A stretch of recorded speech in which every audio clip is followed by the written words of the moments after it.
等直播啊。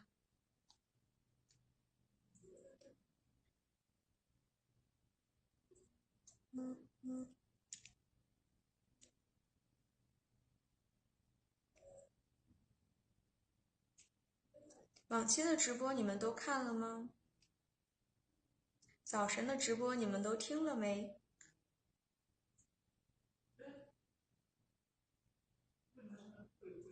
看一下哦，看一下今天的问题。可能也是大家比较关心的，一会儿大家就知道了。比如说问一下他关于美国币圈还有中国币圈的看法呀，还有美国投资者和中国投资者有什么异同？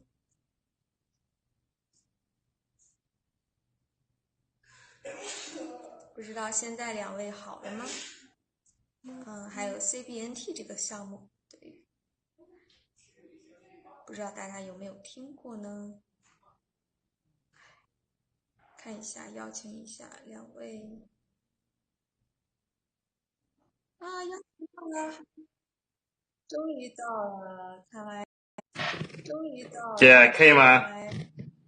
可以。应该是我的美国的 WiFi。你中文好好。应该是我的美国的 WiFi。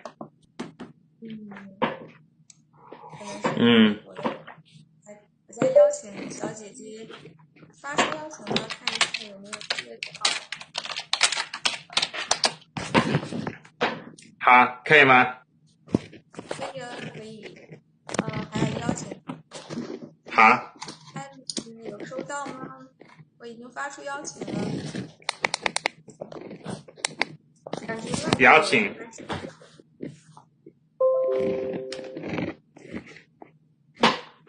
经发出邀请了。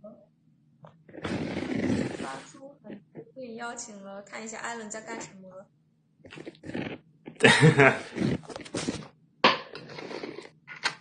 艾伦应该马上好了。对，现在是美国的4点早上，我在喝一杯咖啡。星巴克咖啡。您是一晚上没睡呢，还是刚刚起呢？Oh, there we go. 好。你好。Hello. Finally. Hello. 好啊，是我的 WiFi 的问题。所以我正在用data。好的，那我刚才已经给您做过简单的介绍了，那么下边我们就直接问问题，好不好？好，可以。就直接问问题了，就是可能有用户比较好奇，最近呢比特币拉盘在美国时间，您是怎么看的呢？Okay. Hi, Julian. Asking recently Bitcoin prices moved during the American hours, and what do you think of that? Yeah, definitely. So one of the cool things about cryptocurrency is that the markets don't sleep, so they operate 24/7, which is different from traditional stocks and other markets because they have operating hours. As nice as that is, it also creates big problems. As you can see, it's 4 a.m. here in Seattle, which means people in China are just about getting ready for bed. And a lot of the major news is often related to the U.S. markets. For example, we have the Bitcoin ETF coming up, the NASDAQ futures, all these kind of things, which are typically related to the U.S. markets. And when they are related to the U.S. markets, that means the news releases are often when we are sleeping over here. Do you want to translate a bit, Ellen? Yeah, Maybe just do it in chunks. Okay. That might be too long. 那因为中国和美国的时差问题，所以说大部分的价格波动都是在美国之间发生的，而且说比特币加密货币是一个比较不像常规的股票市场，它是在24小时一直开放的，所以说一直想要关注这个市场价格的波动也是做不到的，而且说很多新闻都是和美国市场相关的，所以说这些新闻呢也是在美国时间去发布的，比如说华尔街的一些机构，然后进入到比特币这个市场，还有一些比特币的 ETF 这些消息当然呢，因为时差问题，所以说美国在发布的这些时候，我们在国内的用户都是在晚上睡觉的时间。Okay. Right. So as far. Oh, go ahead. Yeah, 这个问题还没有回答完。Okay, you can go on. Okay, yeah. Yes. So a little bit. Yeah. So as far as the markets, as far as following it 24/7, it's almost impossible. So what we do with like our investment fund, my personal investments, is I set stop loss orders just in case major, maybe bad news comes out when I'm sleeping. For example, recently the prices have fallen out quite a few times while we're sleeping in China. So I set stop loss orders on most of my investments just in case that happens. And then also the other thing is there's often a small disconnect as far as the news between here in China and also abroad in the States. So the information flow is a little bit slow between the Chinese and foreign markets, especially for it to hit the main news, which is why platforms like CBNT are nice, because oftentimes you can have KLs which can leak this kind of news and information quicker than the major headlines can pick it up. 对。那如果说因为这个时差的问题，所以说我们在投资比特币的时候，所以说肯定要去避免这个夜间的价格市场的大的波动。所以说我们课堂这边呢说他经常会做的就是在你睡觉之前一般会设立一个止损线。那他在这近几个月来他的多次设的一个止损线都是被触发了，所以说也很好的保护他的资金安全。那另外一个呢，就是它的中国和国外的一个信息的一个流通问题。因为很多国内的新闻或者说是国外的新闻，就是在不能很好的保持同步的知晓，被大众知晓，所以说就是也有这个信息跨国信息的流通的问题。OK， 这个问题回答完毕了。好的，那我再问下一个问题，就是纳斯达克说2019年要上比特币期货，那您有没有看到这个消息？您是怎么想的呢？Okay, the second question is Nasdaq says in next year they will launch Bitcoin futures, and have you seen this notice, seen this news, and what do you think of it? Yeah, definitely. So I have seen this news, which is huge news because NASDAQ is the second largest stock exchange in the world. So the fact that they are going to implement these Bitcoin futures is a huge testament to the industry and how it's starting to become mature. So not only that, but they are also doing this, and they are teaming up with VanEck, which is one of the more famous Bitcoin ETFs that are currently pending. So basically what NASDAQ is offering is a next generation of futures. So they're doing things like including different types of monitoring, making things more transparent. And essentially, if these futures are approved and the regulatory approval is there, it can pave the way for a future Bitcoin ETF. 那他也有看到这个消息，因为纳斯达克是世界上第2大的一个股票交易市场，然后他们要推出比特币的期货，这是一个非常大的一个消息。因为不仅如此，纳斯达克还要和那个维视图像去做这个事情。那维视图像是和美国期货交易所，然后他们有去制定行业的一个监管和托管的一个标准。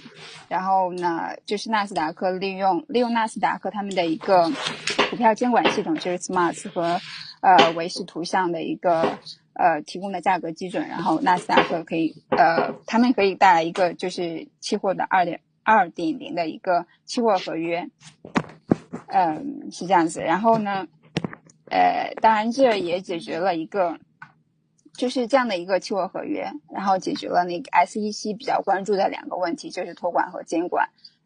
那这个期货合约的成功是也能够推进了，就是刚才我们所说的一个 ETF 比特币ETF 的通过。OK。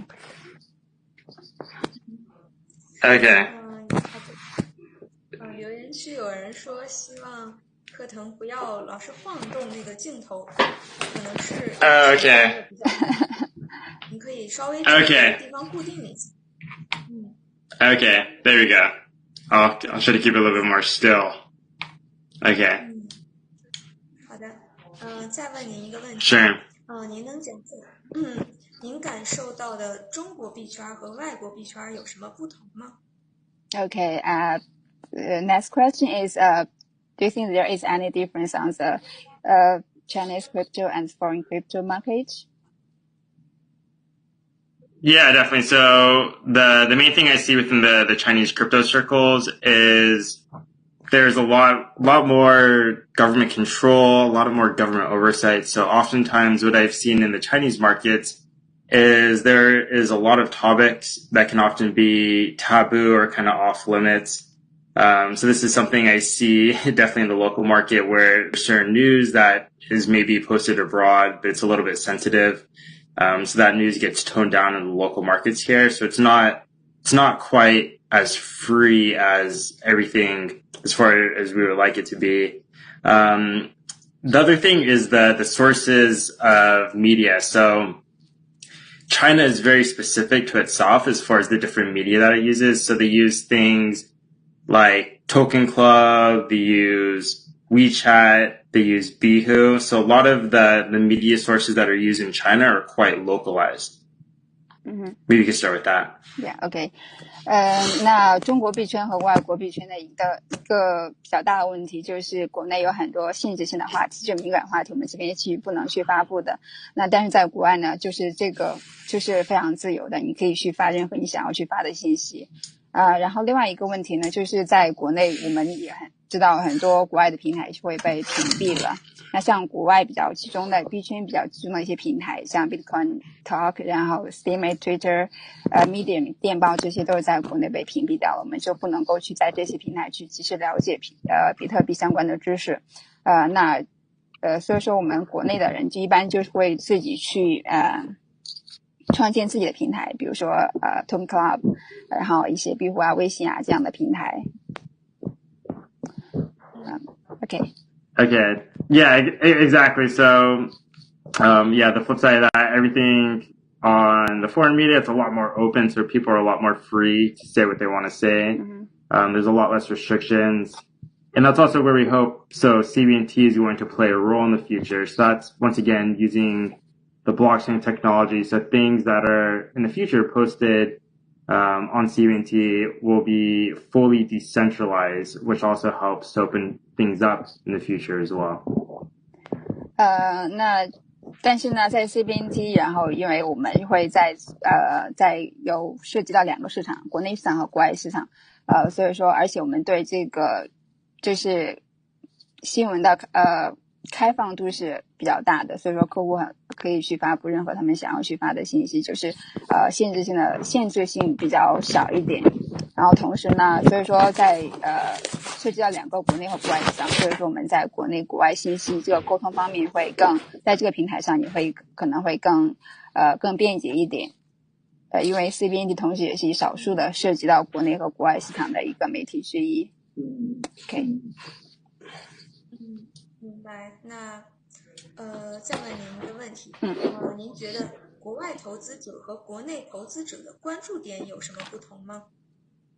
Okay, the question is, when it comes to the crypto investment, is there any difference on the Chinese investors and foreign investors?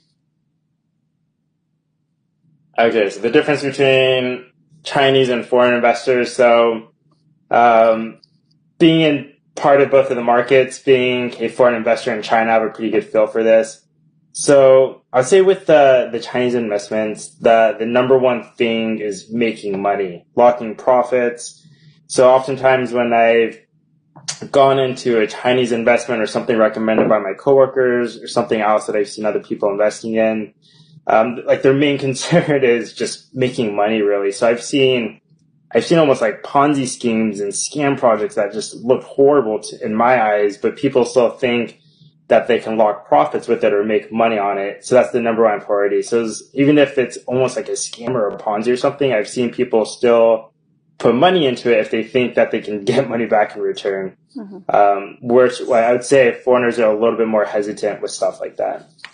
OK， 因为我是在国内市场和中国市场和国外市场都有去炒货币，但是呢，我觉得在中国可能会投机会更多一点，因为当然投资的首要任务就是能够去赚得利润，在高价卖出。但是呢，我有看到很多中国投资者在看到有一些项目就是明显的一些骗局，但是还会去投资，但是因为他们相信自己能够从中去锁定利润，是这样子。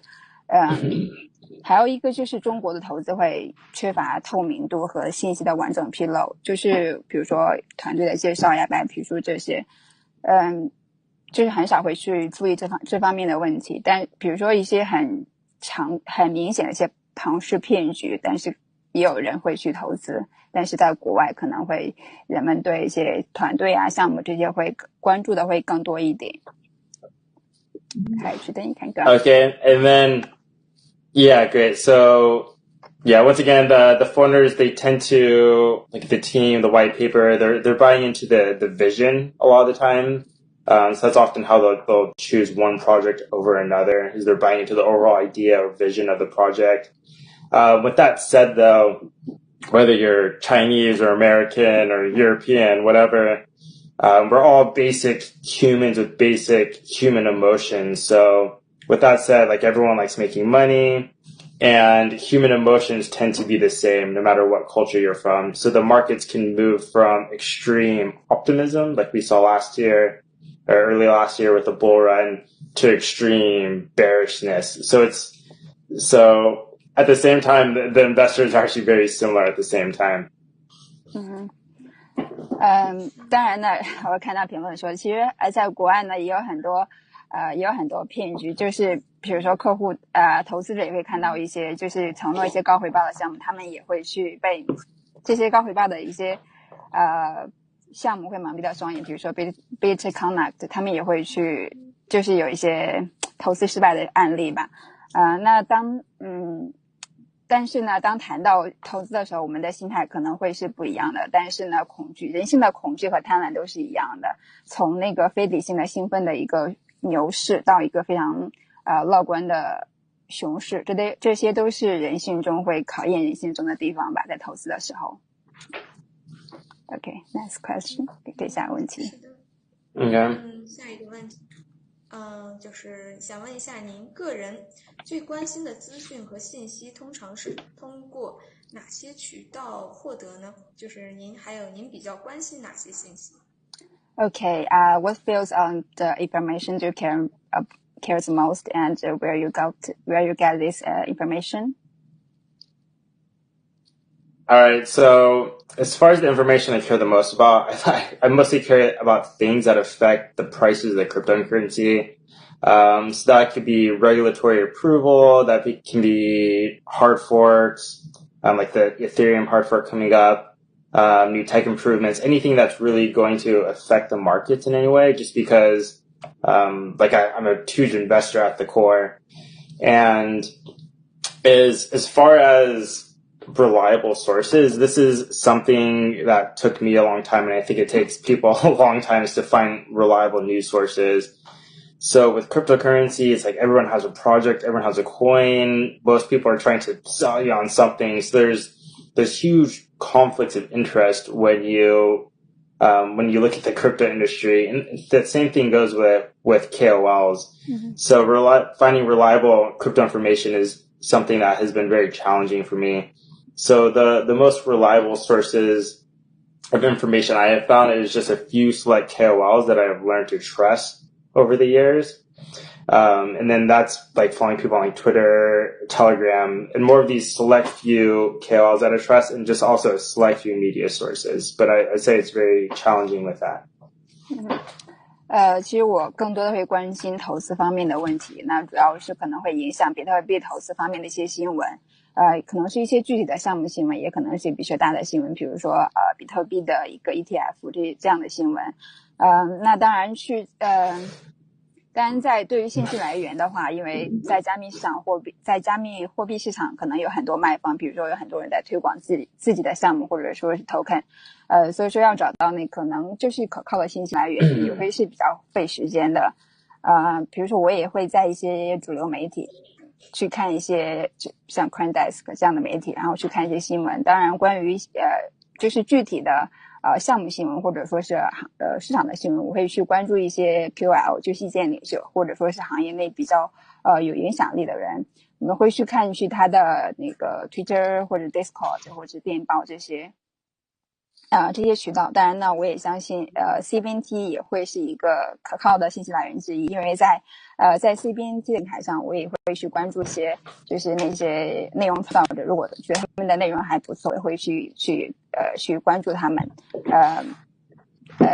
同时呢，我也注意到一些币圈的一些新闻，一般都是在意见领袖和一些少数的一些媒体之间先流传的，然后之后才会被那些主流的媒体报道，然后被那个大众所知晓。所以说，我也相信将来 CBNT 也会是一些新闻的一些首发地。Okay.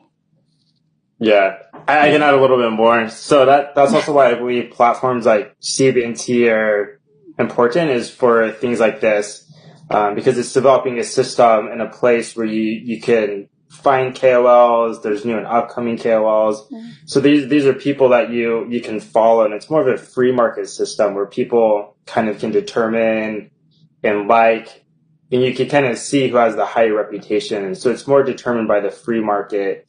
And with a system like that, where you're getting to learn these people more of an organic way, you can start to begin to trust them a little bit more, then hopefully find sources of information that you believe don't have these conflicts of interest and are better aligned with yours as well. 因为呢，在 CBNT 会是有用户来决定你的那个质量，用户来会给你的那个作品的质量，会去评估你的作品质量。所以说一般上，如果说你的，比如说会点赞呀、评论呀，如果说你的文章质量会比较好的话，就可能会更多的用户会产生更多的新的一些 KOL， 然后人们就是用户会去关注 follow 你。所以说当然你的那个这些内容会被更多人去知晓，你在行业中的地位也会越来越就是被大家认同。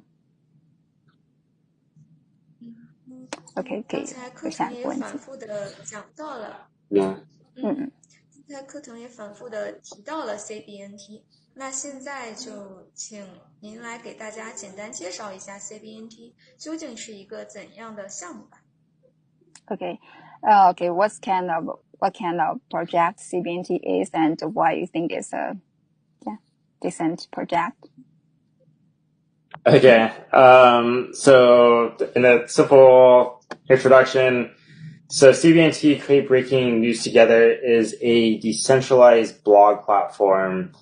And the easiest way to explain it is it's a decentralized platform, kind of like Steemit, which is in the foreign market, and also kind of like Bihu in the local market here. And then we like to think of it as a new and upgraded system or version of this. So we have a participating as mining model, which means commenting, liking, sharing on the system all counts as mining. And this, of course, isn't something that is a brand new idea, but we like to think that we are taking this model and improving upon it. So other things that we're doing within our platform is we are essentially going to have monetized advertising. So that means people on our platform can basically buy advertising space, and then this advertising revenue is then going to be shared with the token holders. It's going to eventually be ran as a decentralized autonomous organization, also better known as a DAO, which basically means by holding the CBNT token, you can then in the future have voting rights. So we're pretty passionate in blockchain. So we see all these new and upcoming innovations, which is everything that we're trying to implement within our platform.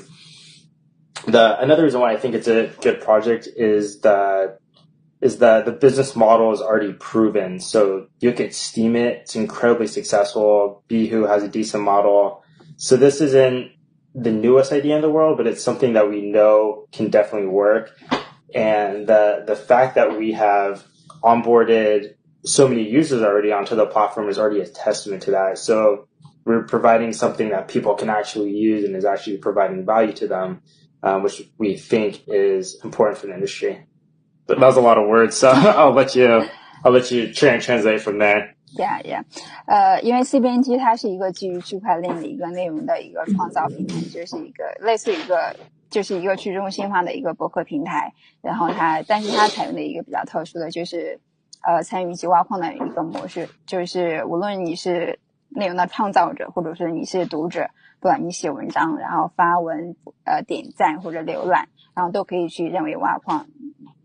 比较熟悉币圈比较熟悉的海外的一个媒体是 Steemit， 那我们就像一个中国版升级的 Steemit， 因为我们对于相对来说 Steemit 我们有一个就是可能会有一个其他的这附加功能。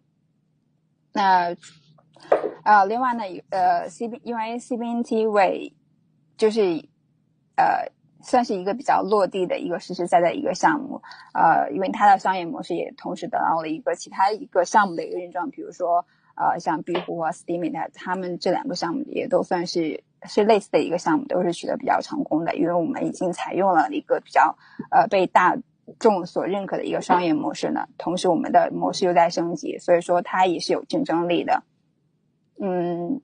对，因为它CBNT 参与即挖矿，而且它广告变现，就是广告收入这一块的100%的收益都会给到用户，都会反馈给用户，而且它是一个去中心化一个自治模式，所有的权利都是下放给用户的。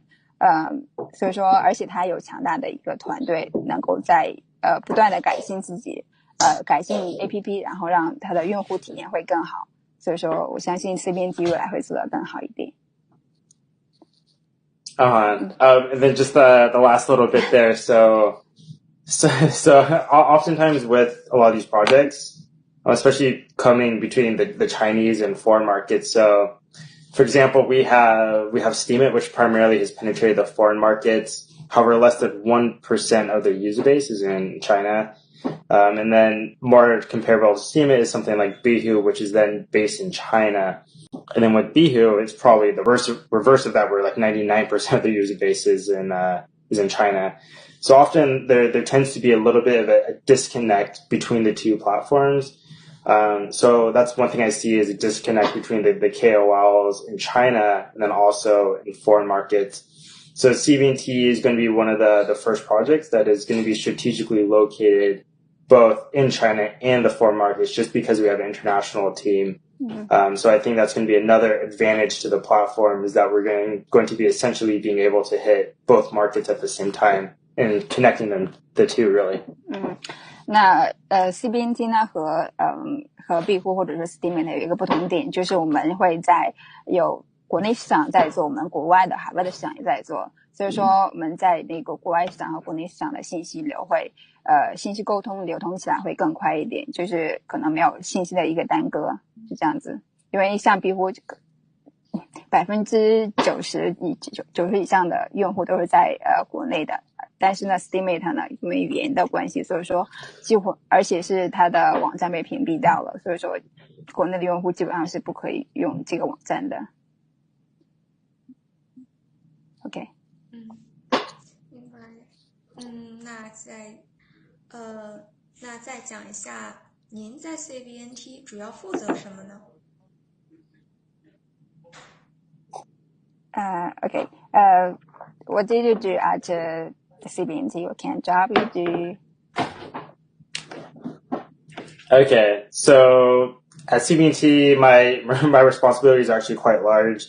So also working as an investment analyst for a fund, I have a pretty good eye for seeing what makes projects fail or succeed.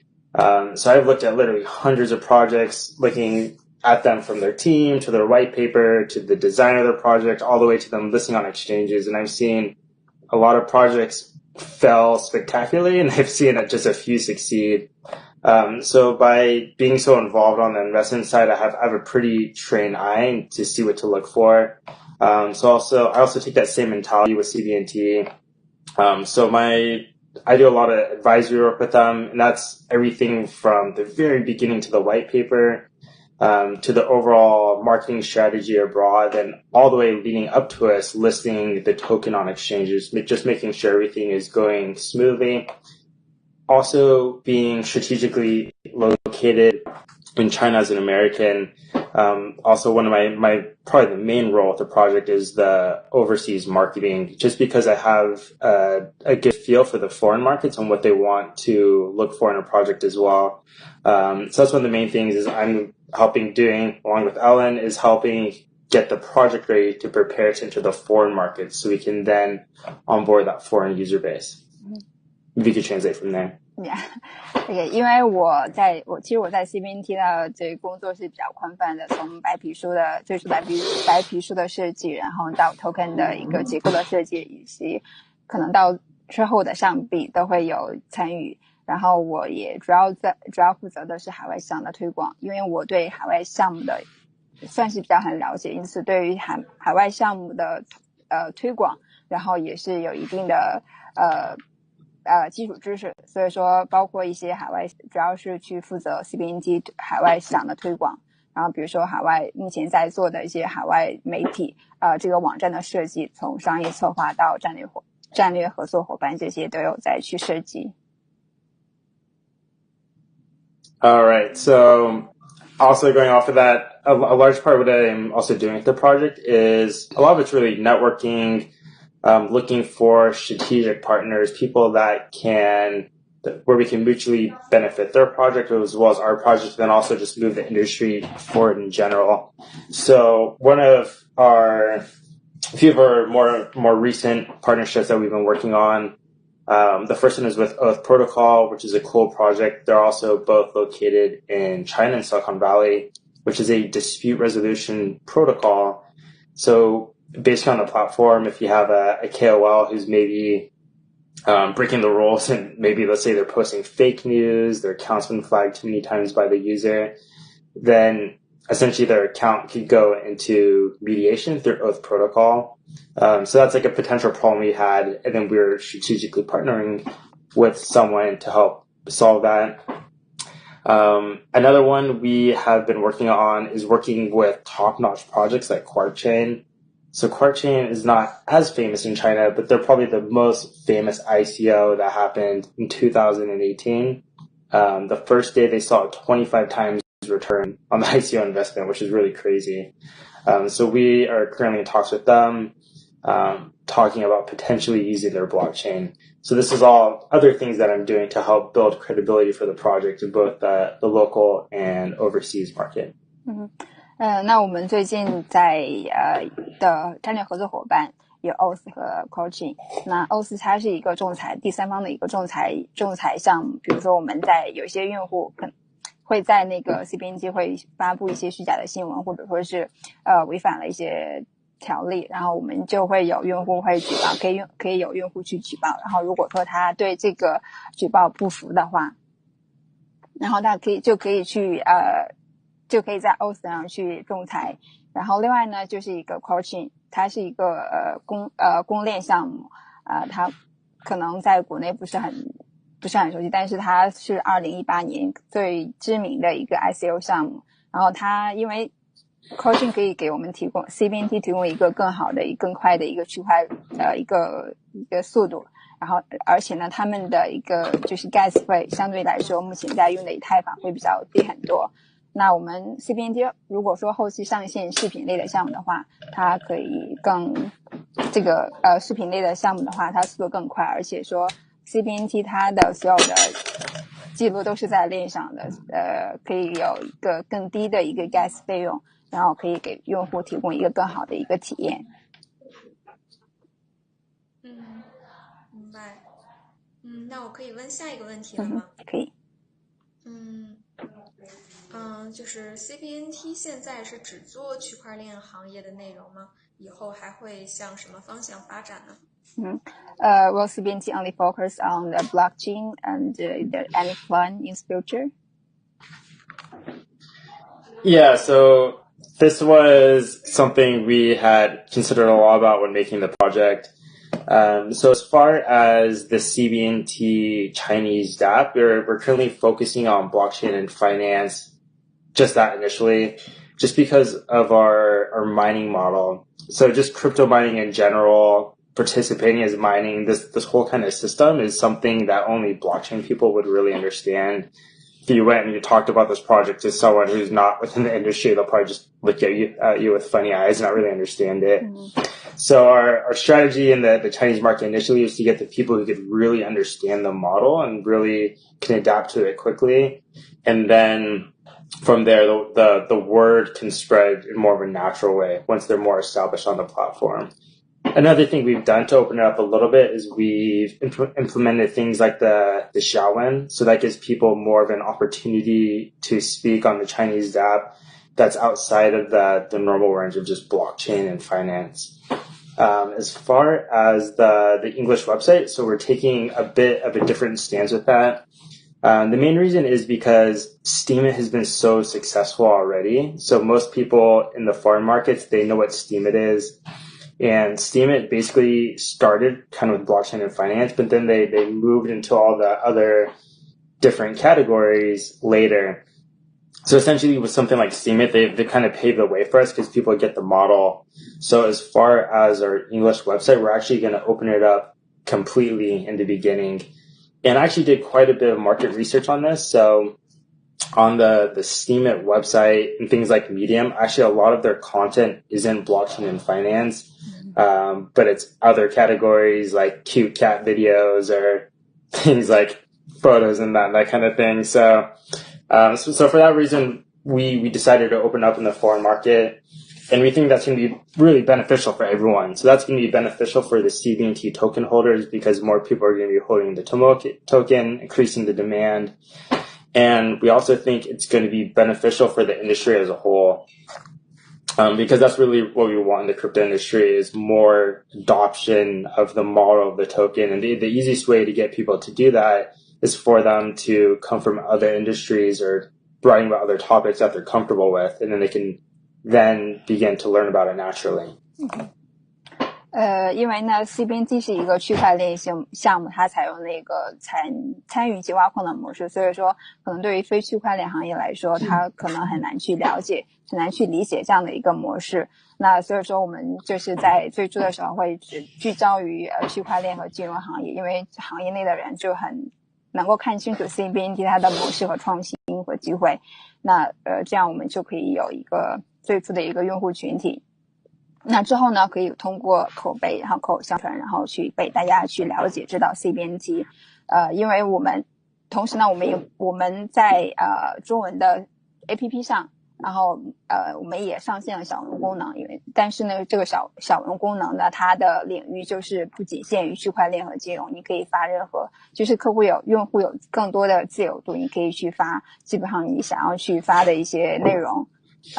那但是对于我们目前在即将上线的英文版，就是英文的网页，我们有不同的策略，因为我们也知道在 Steemit 这样的平台，他们也是最初的时候也是仅限于区块链这个内容的，然后之后又不断的扩大到其他的一个领域。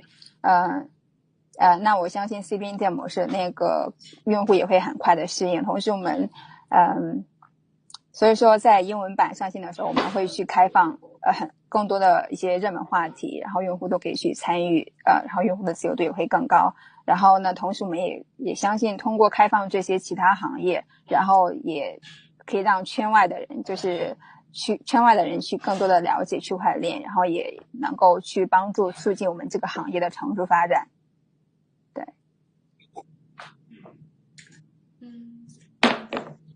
那就是再问一个关于 CBNT 的问题，您觉得 CBNT 现在的不足之处在哪？未来有没有改进措施呢？ Okay. Do you think is there any shortages on CBNT, and if yes, how to improve it? All right. So as much as I want to sit here and tell you CBNT is a perfect project, it's of course not, because it's a startup project.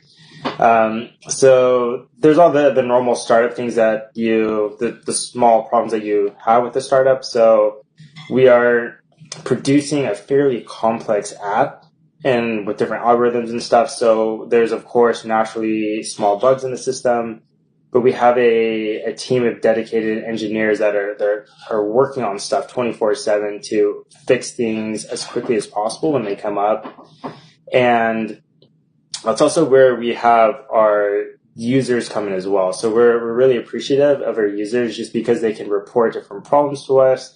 They can give us different suggestions. So anything that our customers may perceive as something that's not working well, we're very open to listening to them to make sure that we can improve the project and make it as good as possible. The other major, the biggest issue that we have so far is the fact that we built on the Ethereum blockchain. So if you look at a project like CBNT, they actually created their own blockchain from scratch just because the model is very intensive as far as everything you're putting on chain. So with participating as mining, liking, commenting, sharing, that's a huge amount of transactions to put on chain, which can be very expensive for us. And it's also a little bit slow using Ethereum. So in the future, we want to do things like post videos. We have a unique model with our wallet that also requires different gas fees as far as the token lock. So as far as making a better user experience for our customers, we are actually going to migrate off of the Ethereum blockchain and move it to the Quar chain, which I mentioned earlier. Then, of course, we're always open for feedback from our users. So if there's anything that our users think that we can do to improve, we're always open ears with that. 因为 CBNT 也是一个初创的项目，我们肯定也会经历有些小的问题。那我们也非常感谢我们的用户给我们不断的反馈，提出改进意见。然后同时我们的专业团队也会能够尽快的修复这些 bug， 然后并改善那个用户体验。当然因为我们非常重视用户的建议，这样会创造一个更好的一个 CBNT 的社区。那我们目前另外一个问题就是我们目前是我们的项目是建立在以太坊一个项目，但因为不是量身定做的一个项目，所以说它会就是不是很合适。因为 CBNT 采取的是一个挖矿的模式，就是参与及挖矿的模式，所有的一个不管你是写文啊、写文章、点赞这些所有的平台的操作都会记录在链上，所以说以太坊对 CBNT 来说就是可能会速度很慢，而且是费用很高。那如果我们后期要是上线视频项目的话，就是费用太高的话，就几乎是不可能上线的。所以说我们也会再去考虑后期的一些公链会去转移到其他公链上面去。当然我们也非常乐意看到用户对我们有任何的一个就是建议反馈，我们都可以去乐意去改进改善。明白。那可以再问下一个问题了。OK。那我再问你一个问题吧，就是您觉得现在很多项目都失败的很惨，那很多项目死掉了，为什么就是会造成这种情况呢？之后的币圈会不会更清静呢？Okay. So, because as in this bear market, you can see lots of projects failing, and do you think how to make them to have to success? Yeah. Okay. So yeah, the markets were definitely very excited in the year of 2018. We saw a huge amount of ICOs with huge expectations, and of course, we're going through a natural progress where a lot of them are simply going to die. So I mean, a majority of the projects just aren't going to make it. That's happening for a few different reasons. One, the markets were just a little too optimistic, so everyone's expectations are really high when reality is a little bit lower. So people are getting felt expectations. There's a lot of projects that were simply just operating with a white paper, and they didn't have any tech or anything to prove it. So basically what a lot of projects are offering was actually not that much tangible substance with really high expectations. So I actually think this bear market's almost a good thing just to get rid of a lot of the crappy projects out there.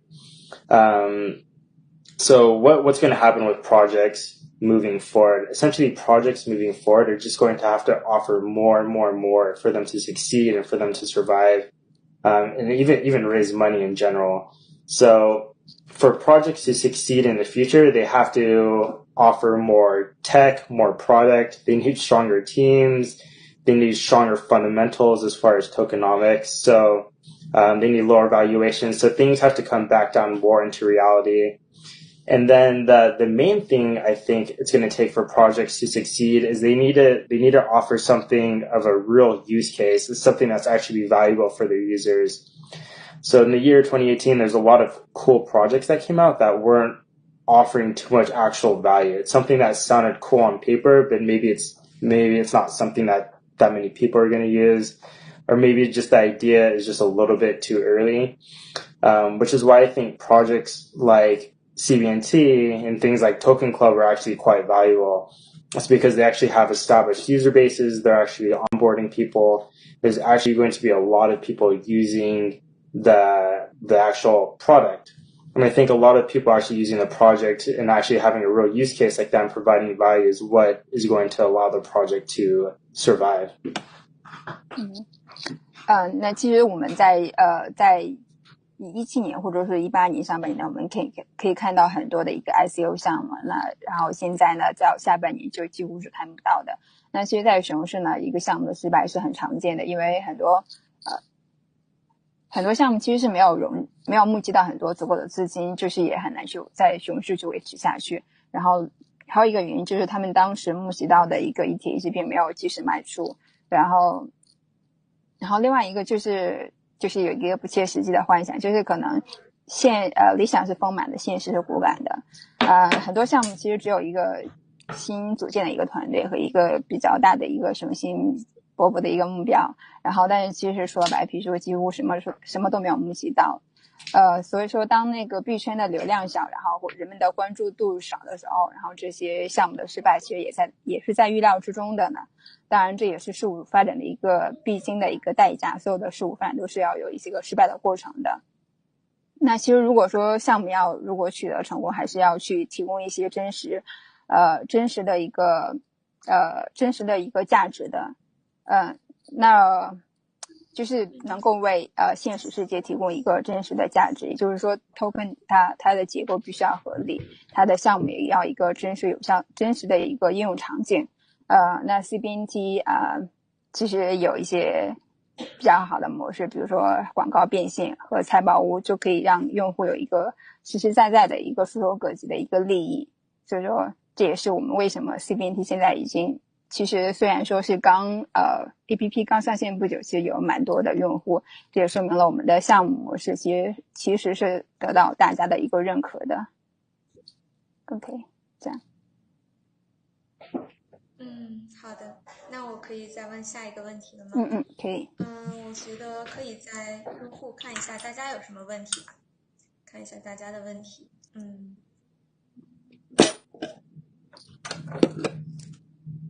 有人问 CBNT 有中文名吗？中文名应该叫菜包，是不是？对，中文我们的 token 是菜包币。对。再问一下这个吧。面对同质化严重 ，CBNT 对区块链内容平台的定位有什么特色、突出点吗？Okay. Hi, Jordan. Because there is so many contents all the media platform, do you think there is any special in CBNT which is standing out from its competitors? What's the question? There's so much content already out there. So many content medium platform. Do you think is there any specialty in CBNT to stand out from its competitors? Yeah, definitely. So I'd say the main benefit, so this is not a new model. This is something that's been done a lot of different times. There's going to be other competition in the future. So basically, CBNT is doing everything it can to be on the front edge and giving pretty much as much back to its users as it possibly can. So the main thing, again, is monetize advertising on the platform. And that means 100% of the advertising revenue on the platform is giving back to token holders, which is absolutely insane. So if you, Steemit doesn't even have monetized advertising. I don't think Bihu does ever. So not only are we adding monetized advertising on the system, but we're giving 100% of it back to its users, which is something that's pretty unheard of in projects. The other main benefit again, is that we're going to be located both in the local market and then in the foreign market. So Steemit's been incredibly successful with just a foreign user base. Bihu's quite successful with just a Chinese user base. So we'll be tapping into both markets, which are huge markets to do so. It won't be easy, but we believe that we could pull it off. 那其实那个 CBNT 最比较特色的就是2点，第一个就是我们的广告变现，因为我们广告变现是会它的收益是100%分配给用户的。这个第一个是像在一些其他的平台，比如说Steemit 或者Bihu，他们可能就没有一个广告的一个模式。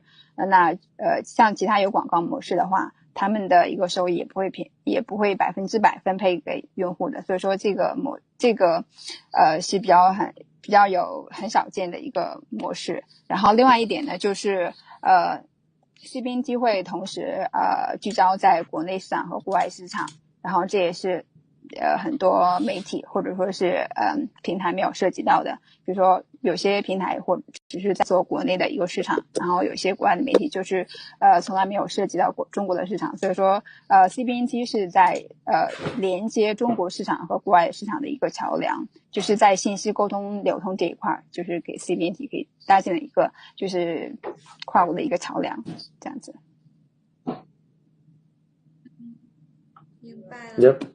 那再问您最后一个问题吧。就是现在链圈有不少的 KOL，能讲一下您比较欣赏哪位吗？为什么？ Okay, because there is so many KOL in crypto, and which one you prefer and why? So many what? Key opinion leaders? Yeah. Oh, like where do I get my news information? Or what's the question? There's so many KOL in crypto. Yeah, so which one you prefer and why? Oh, what? Yeah. That's a tough one. basically on each different kind of platform, there's different like individual people that I go to. So I don't think there's one news source that is perfect. So I think that's where I find different high quality people on different platforms. So I tend to choose single individuals more than platforms, just because the different people producing content can be very mixed. That's anything as well. So you could go on Steemit and there could be like 90% of the articles which are kind of junk, but then there's just a select few in there with a few key writers which are good. So I actually have a combination of like Twitter, Discord, Telegram, where I'm basically just choosing individual people on each platform that I trust and respect. OK.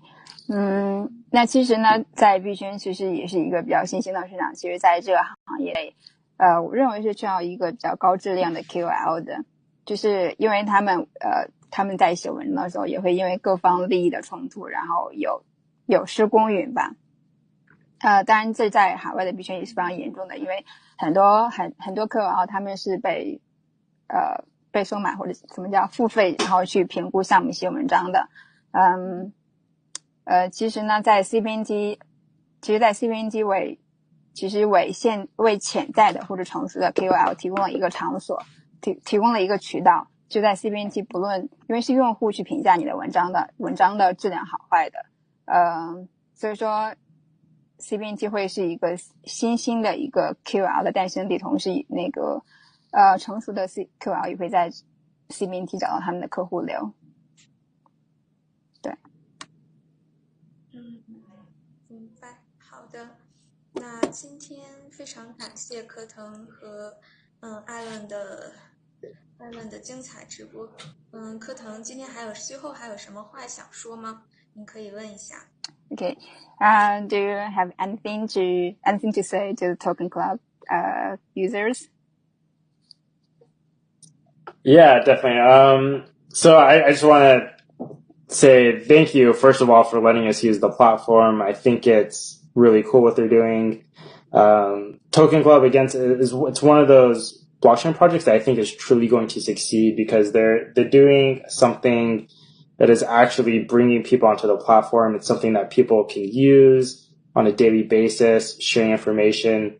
So we're really happy to be part of the community, and hopefully working with CBNT in the future to help move this whole entire blockchain industry forward. And I think that's what's going to take us out of this bear market is different companies like this with different goals working together to move forward. Mm-hmm. So thank you everyone for your time, and sorry for being 10 minutes late, and sorry for looking a little bit sleepy because I didn't get much sleep last night. 他说呢，其实非常感谢Token Club， 他也认为 Token Club 是一个非常好的一个项目，因为它能够在为区块链行业做一个就是信息传播非常好的一个平台，然后也希望未来能够和 CBNT 和 Token Club 能够合作，然后一同为区块链行业去提供更好的一个服务。因为在一起模式最好的就是不同的项目虽然我们的目标不同，但是我们都会去为这个行业去做一份贡献，这样子。OK。OK。非常感谢柯腾和 Alan 今天来到我们的直播间。那以后有机会我们下次再见喽。今天就直播先到这儿了，拜拜。OK， 拜拜。拜拜，谢谢。